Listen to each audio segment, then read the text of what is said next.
Yo, what's up guys? How's it going? I saw this video recommended to me and I wanted to watch it together. This video is called How to Win Literally Any Lane Even If You Suck. It's by Jenkins, at Jenkins69 on YouTube. I like his videos a lot. Let's check it out. Hello Friends only expresses nice things about his friends in private because he's extremely uncomfortable with affection here, bringing you another Dota 2 video in which we're going to be talking about the latest way to guarantee that you are going to win lanes in Dota 2 against literally anything. And this is something that I learned from watching T1's replays, who recently won the ESL1 Summer tournament, and they won it pretty handily against VP, who was also looking incredibly good. And so this is a strategy that is a prisoner's dilemma type scenario where if you don't do it and the enemies do it, then you are guaranteed to lose the lane because it is that good. What are these characters?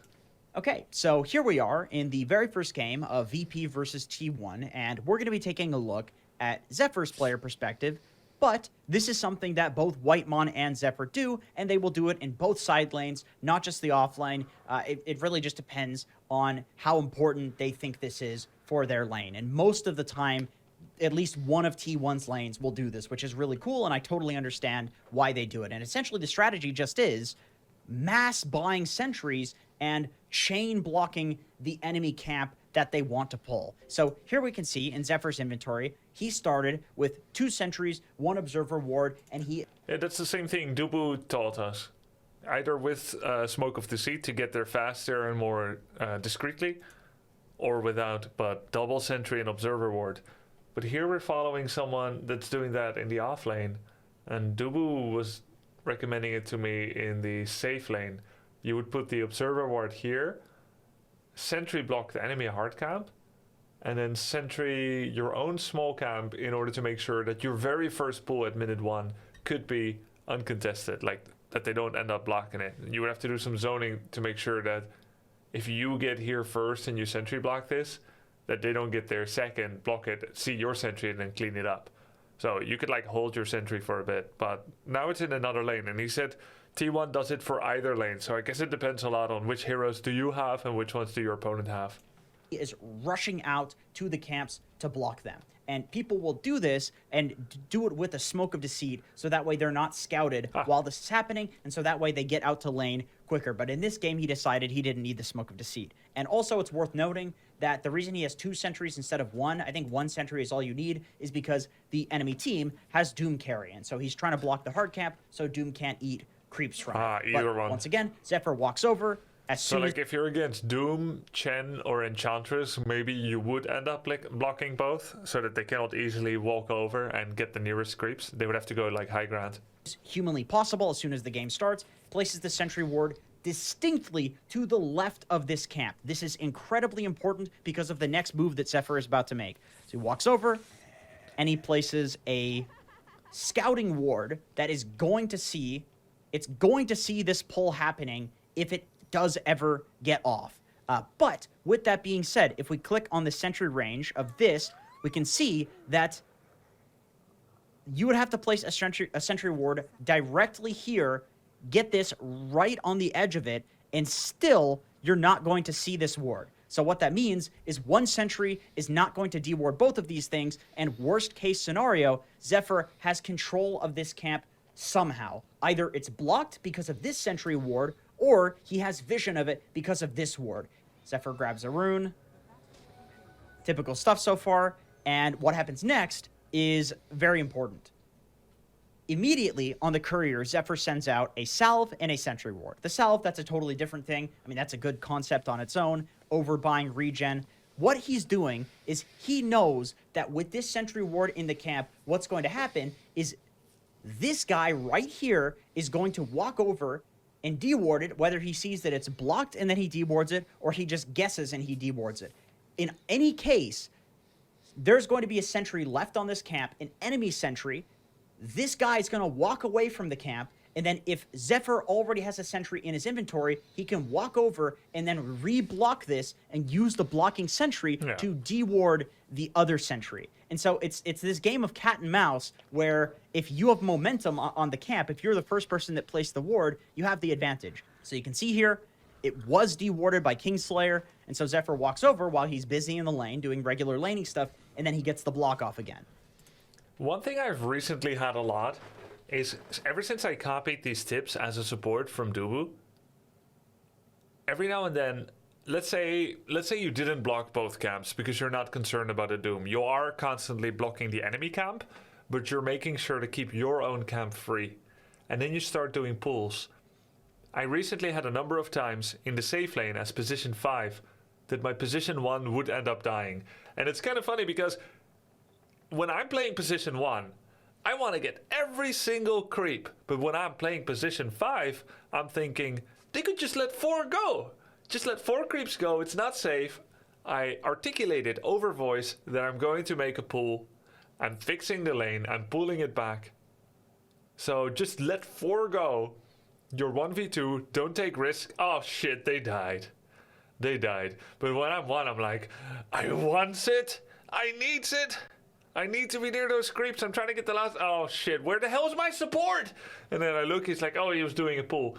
So recently I saw a video. This is a problem that I've been having. And recently I saw a video yesterday by Zequotics. Do you guys remember Zequotics? Zach, I think was his name. Maybe 6-7k. Was he 7k MMR support? He came on and gave me support lesson once as well. You remember him, yeah? A nice guy. And he has a video. We can watch that one too. He says, pulling every wave is not as important anymore every time. It's more important to play the lane in the current meta in November 22. And this video is actually like 9 months old. But there's a lot of useful videos out there, right, that I can learn from. So he's like, nowadays it's more about hitting the enemy heroes. Sometimes you can even shove your wave into the enemy tower so it rubber bands back, but you gotta be there all the time to babysit. There's a lot of pressure on your 1. They will die if you pull. But Dubu, like a week ago, told me, pull every single wave. But he was there with me, and maybe there was like a set of conditions where he saw that position 1 that you have is more independent, or it's not a kill lane, that's why you can do it. Because when he told me, my pos 1 never died. But when I went, my pos 1 did die when I played games later by myself.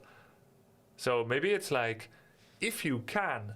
So I asked Dubu about it on Discord. I was like, is it true that nowadays you may not be wanting to hit every pull anymore? You really got to babysit your 1, pressure the 3 and 4 of the enemy, constantly like do denies on creeps, help get last hits and so on. And he said it is actually true, and it has changed a bit, and you got to kind of make sure that after you use all your cooldowns, when you're not as useful, that's the kind of time that you use to go away and do a pull. But if you've got cooldowns available and the enemy team has cooldowns available, it's more risky and more potential loss to go away and do a pull. So I think that's really interesting.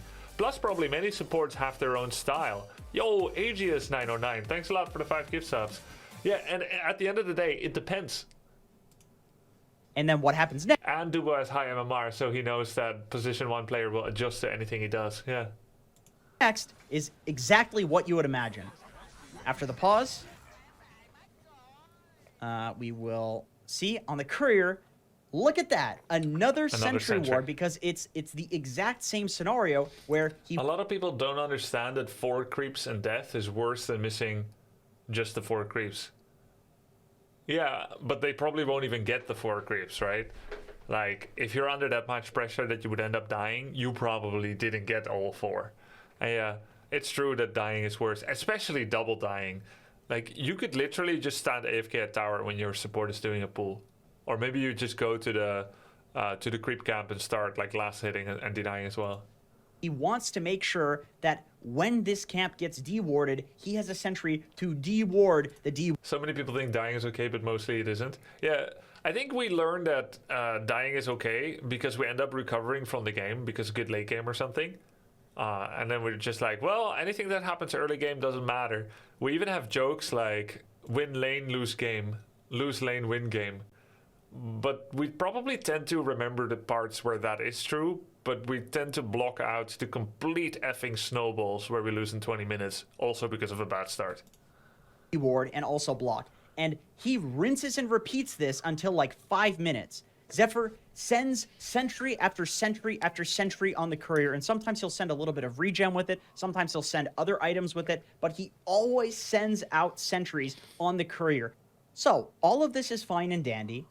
Making sure that the enemy team does not have a camp to pull the lane back is great, but there is a next step to this strategy that makes it truly busted, and I think is a very big reason why T1 looks so good as a team, and a lot of teams are copying this exact thing. So the reason that you block this camp and chain block it with sentries is because that way the enemy support cannot pull the lane back using this neutral camp. Yeah. Now, why is it important to not be able to pull the lane back using this neutral camp? Well, generally, it's good because that means that the lane equilibrium will be in front of your tower, and so it's safe for your offlaner to farm.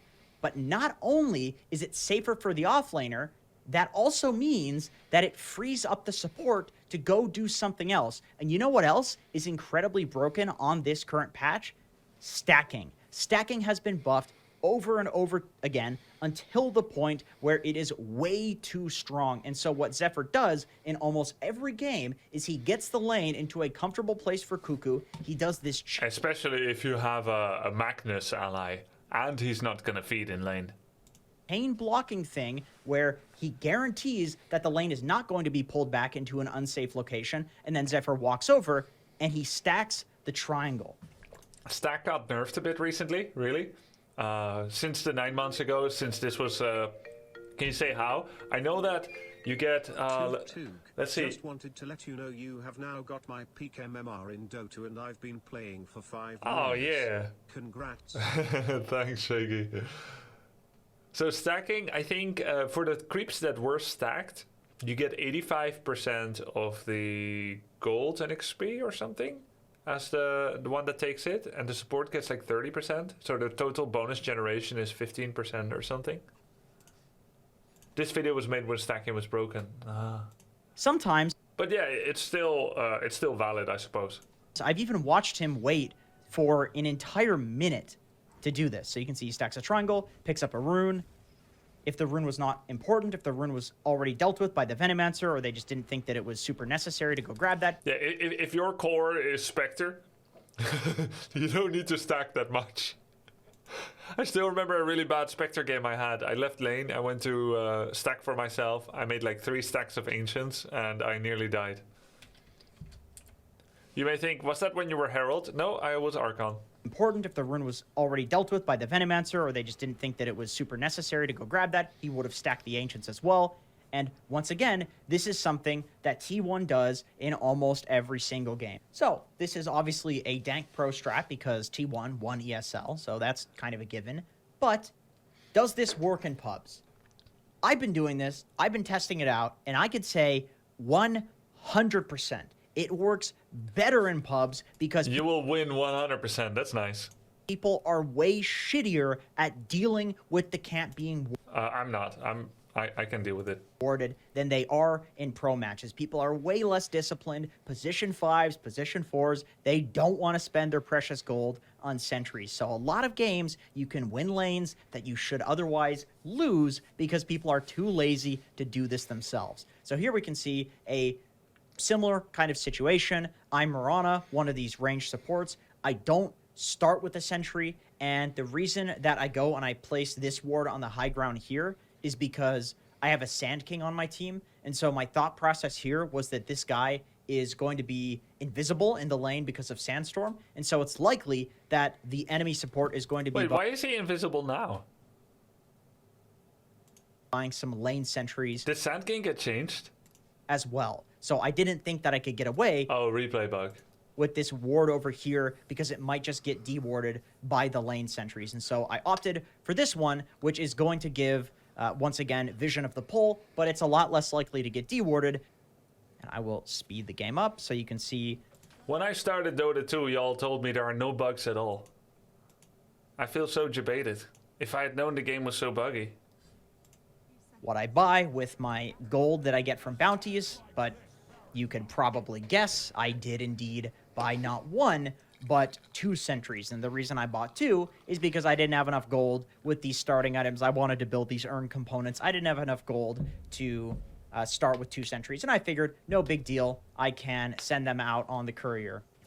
And so, laning just like normal. Everything's fine. I see that the camp is about to spawn. I walk over, place the sentry ward. This guy himself sends out 2 sentry wards, but because I've placed this first, I have the advantage. Also, because I'm doing this, I have access to the hard camp, which he would normally be blocking with sentry wards. So I'm able to snipe his courier because of this nice lane ward here, or this nice ward that is scouting the pull. My dude places a very greedy sentry ward That was so risky. It could have been in the corner right here. over here, so my sentry behind the tree is able to scout this one out while I kill it, and then I get the placement on this one, and now he has to send a sentry ward out, but because I killed his courier, it's literally impossible. So, typical laning stuff. Oh, yeah. You could coordinate with your core. I take a lot of satisfaction from killing couriers, but I never think of the very specific thing that they now cannot get. Especially since pubs will not work together. So now they can't get new sentries. Like, it's not going to be sent on the core's courier either. Likewise, when I kill like a Spectre's courier, I should be mindful, like, okay, they're probably not upgrading their stick to a wand. They may not be upgrading their circlet to a wraith band. They may not be getting new tangos. Do they have tango? Does she have tango? Does the support have tango? I should check all that. And then you can actually start. You could, in theory, be like, I'm going to bring 6 mangoes now because I'm going to spam every single spell I have on Spectre, and she's going to have a terrible game because we just killed the courier. Now, I'm always like, I'll just kill the courier. Cool, I got it. That they feel bad. But you could maybe adjust your play a bit. But we have access to a camp, and they don't. So I will show you the results of this. So here we have the final net worths at about 10 minutes into the game, where all is said and done. The laning stage is over. Sand King higher than Luna carry, who is an incredibly quick hero at farming. Terrorblade carry, also Sand King is higher than him in terms of net worth, and Terrorblade is a very fast hero at farming. So if you're a Sand King, you're very happy with this. The hero is incredibly weak between levels 1 and 3. Hello, I'm outroing now. If you want one of these items, then hit the sub button, because I'm giving 2 of them to subscribers. So please hit the button. Hope he didn't give it away yet. I like his outros. They're always intentionally awkward.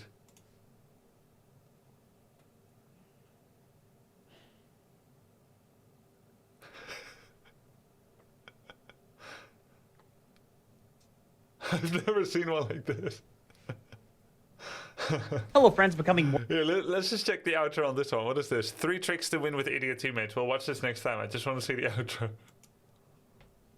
But it's hard to say who it is. I would really hope that it's not Pip himself, but it's very unlikely, and my fingers are crossed. So anyway, that's it for this video. I really... He always has a weird outro.